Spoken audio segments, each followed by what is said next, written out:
The Orbital ATK Antares rocket topped with a Cygnus OA8 spacecraft creates a beautiful water reflection in this pre-launch nighttime view across the inland waterways. Launch is targeted for November 11, 2017, at NASA's Wallops Flight Facility in Virginia. Credit Ken Creamer NASA Wallops Flight Facility, VA. The Orbital ATK Antares rocket is all set for a breakfast-time blastoff from the Commonwealth of Virginia to the International Space Station for NASA with a Cygnus cargo freighter named in honor of Gene Cernan, the last man to walk on the Moon. The Antares launch is targeted for 7:37 a.m. Est on Saturday, November 11, 2017, carrying the SS Gene Cernan resupply vessel that's loaded with nearly 4 tons of science and supplies for the 6-person crew serving on the station. Antares liftoff with the Cygnus spaceship, also known as OA8, will take place from Launch Pad 0A at NASA's Wallops Flight Facility located along the eastern shore of Virginia. The Orbital ATK Antares rocket, with a Cygnus OA8 spacecraft on board, is raised into the vertical position on Launch Pad 0A for planned launch on November 11, 2017, at NASA's Wallops Flight Facility in Virginia, in this nighttime view. Credit Ken Creamer The rocket was integrated with the Cygnus OA8 supply ship this week and rolled out to the launch pad starting around 1 a.m. Est this morning, Thursday, November 9.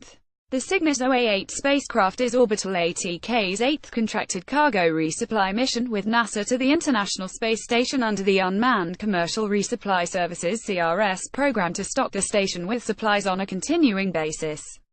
The upgraded Antares rocket was erected into the vertical position and is now poised for liftoff early Saturday morning. Tens of millions of spectators could potentially witness the launch with their own eyeballs since NASA's Wallops Flight Facility is located within a short driving distance of the most heavily populated area of the United States along the eastern seaboard. Since Saturday's weather forecast is quite favorable at this time, this could be your chance to watch an exciting launch on a critical mission for NASA with your family or friends. See detailed visibility map below. But be aware that temperatures will be rather chilly, setting record and near-record lows in the 20s throughout the northeast and Atlantic coast states. If you are wondering whether to watch, consider that Antares launches are infrequent. The last Antares launch from Wallops took place a year ago on the 23rd of October 2016 for the OA5 cargo resupply mission to the ISS for NASA. If you can't watch the launch in person, you can always follow along via NASA's live coverage. Live launch coverage will begin at 7 a.m. Saturday on NASA television and the agency's website www.nasa.gov. The launch window opens at 7:37 a.m. Est. The window runs for 5 minutes extending to 7:42 a.m. Est. An Antares rocket sunrise prior to blastoff from NASA's Wallops Flight Facility on the 17th of October 2016 bound for the ISS. Credit Ken Creamer The 14-story tall commercial Antares rocket will launch for only first time in the upgraded 230 configuration, powered by a pair of the new Russian-built RD-181 first-stage engines. The Cygnus spacecraft will deliver over 7,400 pounds of science and research, crew supplies and vehicle hardware to the orbital laboratory and its crew of 6 for investigations that will occur during expeditions 53 and 54. Hardware for the Orbital ATK Antares rocket launching the Cygnus OA8 resupply mission to the International Space Station on November 11, 2017 as it was being assembled for flight. Inside the horizontal integration facility at NASA's Wallops Flight Facility. Credit Ken Creamer The SS Gene Cernan manifest includes equipment and samples for dozens of scientific investigations, including those that will study communication and navigation, microbiology, animal biology and plant biology. The ISS science program supports over 250 ongoing research investigations.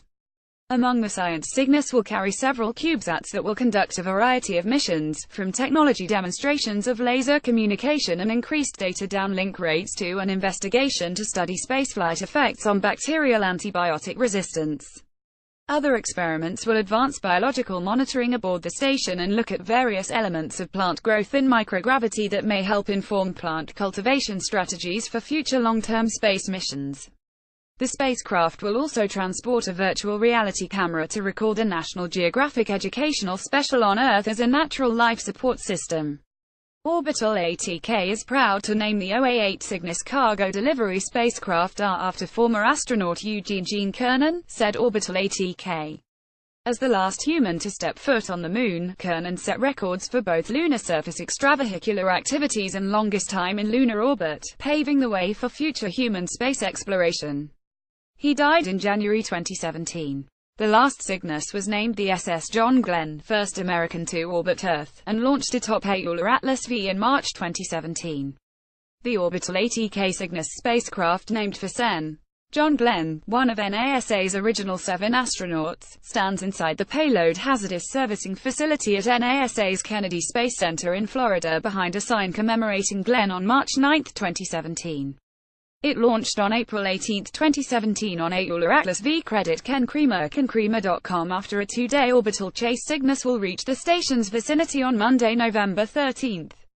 Expedition 53 flight engineers Paolo Nespoli of ESA European Space Agency and Randy Bresnik of NASA will use the space station's robotic arm to capture Cygnus at about 5:40 a.m. NASA TV coverage of rendezvous and capture will begin at 4:15 a.m., said NASA.